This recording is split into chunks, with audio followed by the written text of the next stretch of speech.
Hello and welcome to CEO Solve the Darndest Things. I'm Dr. Terry Dockery, and I'm the CEO and founder of the Resolve firm, where we help leaders solve pesky business conundrums so they can have more fun, make more money, and do more good. Our guest today is Steve Hunt, who is a founder of RH Events and Promotions, and also a longtime friend. Welcome, Steve. Hey, Terry, how are you? Thanks for having me today. Oh, well, I'm glad you could make time to do this with us. Let's start off with, tell us a little bit about your company. What do you do for whom and where? Well, we are RH Events and Promotions, and we are a corporate events company. And we like to say that we're a turnkey organization in that our bread and butter, if you will, is the company picnic or the employee appreciation event. And we do everything from site visits and site planning to the coordination of the event. We manage, we staff the event. We have a large catering operation that we bring on your event site. So we basically can do it all, from the planning, coordination, logistics, management, tear down, clean up, everything in one. We have been in existence since 2010. I have a partner, Lee Reith, that has been in the events business well over 30 years. And he is the reason that I'm in the events business. I'm involved in some other businesses, but RH basically was an opportunity for Lee and I broke a cardinal rule, and I went into business with a good friend of mine. And Lee and I have been friends for almost as long as you and I have been, Terry, if not longer. And we just felt like we had very similar values, similar ideas, but we also complement each other very well. Lee is an outstanding salesperson, and I have more of the strategic components to where we should go with the company. So those two things complement each other well. We make decisions together. We don't always agree on everything, but that would be boring and not as much fun, and would make RH a little vanilla, if you will. Sure. Well, so what the role that you're playing now? What parts of the role do you like best? Well, now I am listed as our Chief Strategic Officer. And so that is the part that I like best. It's, I'm not an artistic person like you are. And so my creating, if you will, is in business and in the deals that we are able to do and formulate. So that's the part that I like the best. We're on a major launch of a business expansion, which I know we'll get into. And that's the part I enjoy the most. Obviously, we're in a corporate events business. I mean, we're selling cotton candy and popcorn and, bounce houses and rides. So it's fun.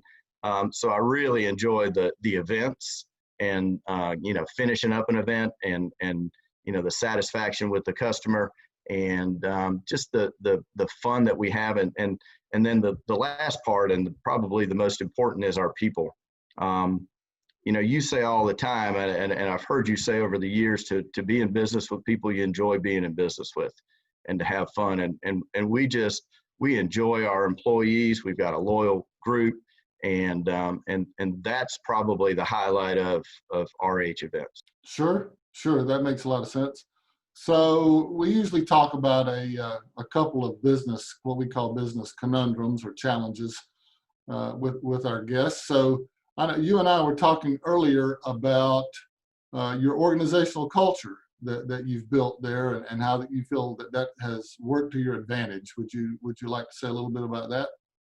Yeah, I would. And I would love to say it was on purpose. And I believe it was, and I believe it stems from the values that Lee and I both had when we started the company. First of all, we wanted a place where we would have fun together. And we wanted a place where we would take care of the event managers first. We went down to the most basic level of what we do, and that's the event itself. And, we take care of it.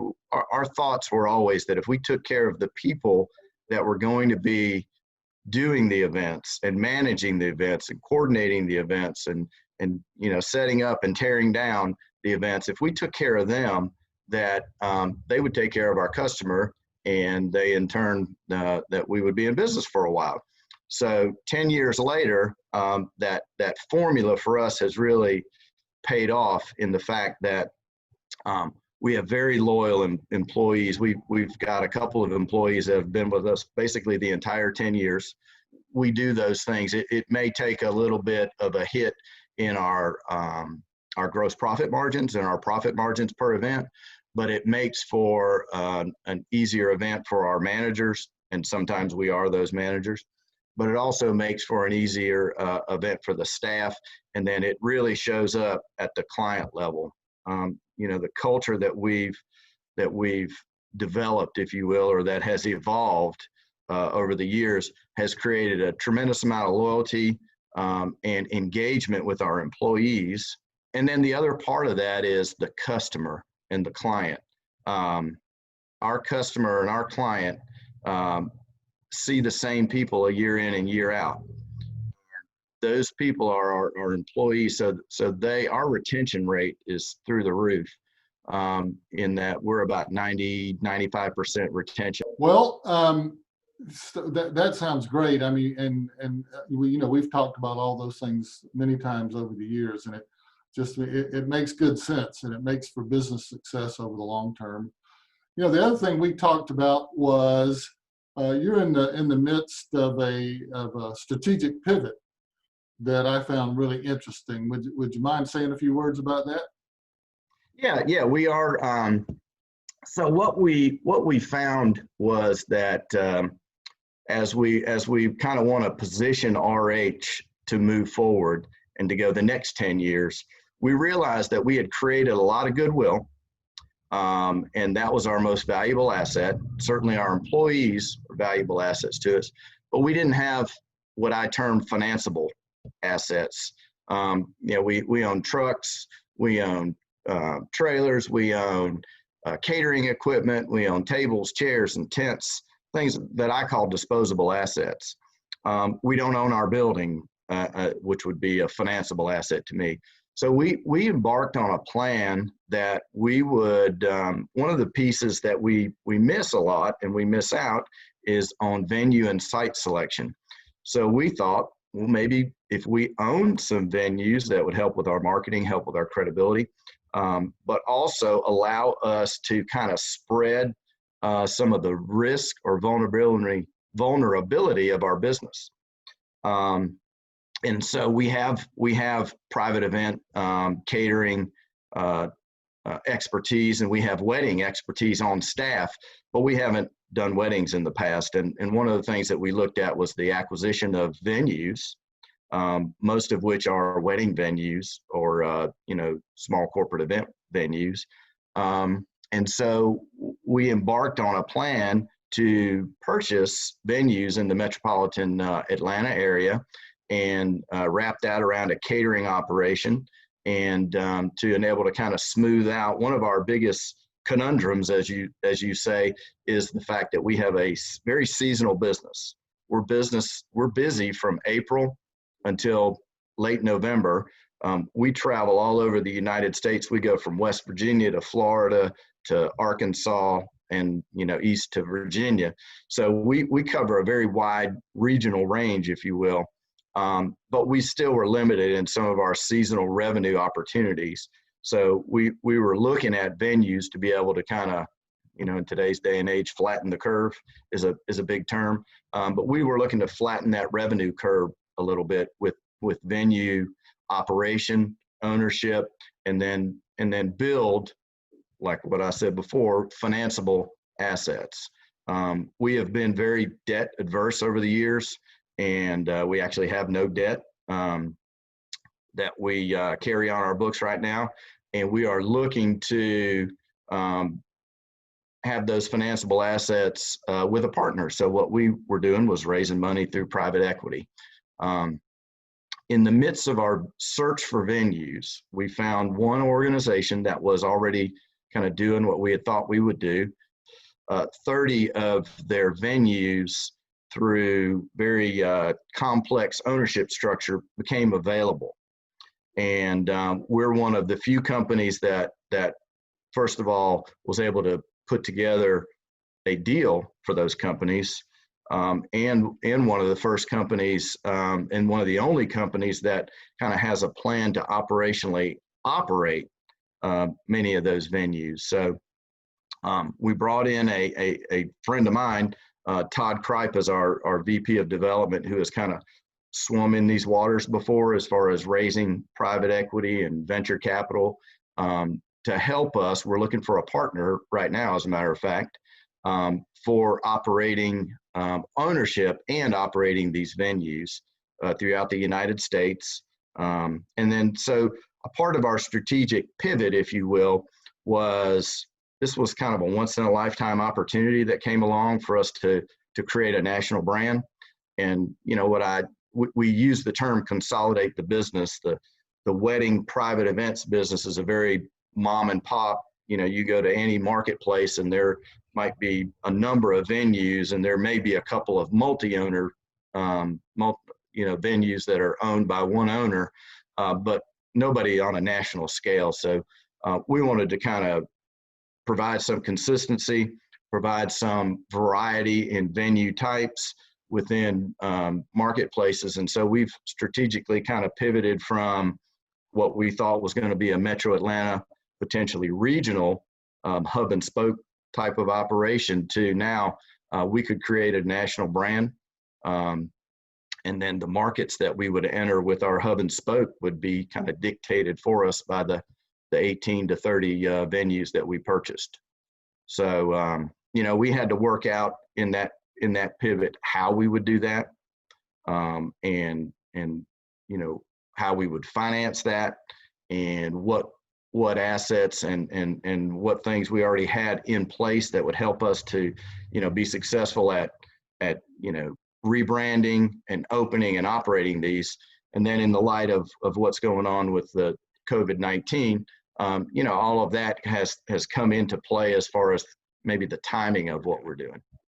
Wow, man, that does sound exciting, and that is a big change. And I'm wishing you the best with that, obviously. Well, one of the other things we like to talk about is, we talk a lot about strategic planning, and I know that's a passion of yours. What kind of, is there a trend or two that you're looking at coming down the pike that you're paying attention to as you create this new business model? Well, obviously in today's day and age, we are paying really close attention to the situation with COVID, and being able to even have, events with large scale events with any number of people. What we believe is going to happen is just there will be a backlog of venue space, of opportunities, certainly of our time and space. And, our task at this point, and we feel like we're positioned to do that, is to make sure that we have the tools necessary as we get into 2021 to handle as much as that demand as we possibly can. Well, sure. Yeah, it sounds like I guess we would all expect there to be a pent-up demand, and you'll go from 0 to 100 right quickly. And the folks that are positioned to take advantage of that are going to do quite well. So that culture and that ability to adapt and bob and weave, I think, will serve you well. Sounds like. Well, yeah. I appreciate you taking time to. Any last thoughts before we part company here? To any words of wisdom or words of any kind before we leave each other? Well, I do. I want to thank you, because you have. I've mentioned that I've had a number of influences and people along the course of my career that I listened to, and I know you and I have been friends and colleagues for a long time, and I you're the first person that's ever really introduced to me that, hey, business should be fun. Have fun in business. I think at the time I owned an accounting practice, and I was wondering, what is this guy saying about fun in accounting practice? So. But it is, you do have a lot of influence on what we've created, and the environment that we've created. And, I do want to thank you for that. I want to thank you for your friendship over the years for sure. But also, from time to time, and I know we don't talk on a daily basis, but when we do, it's always important. And I always feel like I get something out of that conversation. So I appreciate your time and your effort and your friendship over the years. Oh, that's awesome, man. Well, right back at you. It's been a pleasure for me. I want to thank you again for taking the time for being with us. And of course, I wish you the best in all your future endeavors. And I hope it won't be too long before we get down to that farm and have a big time together. That sounds great.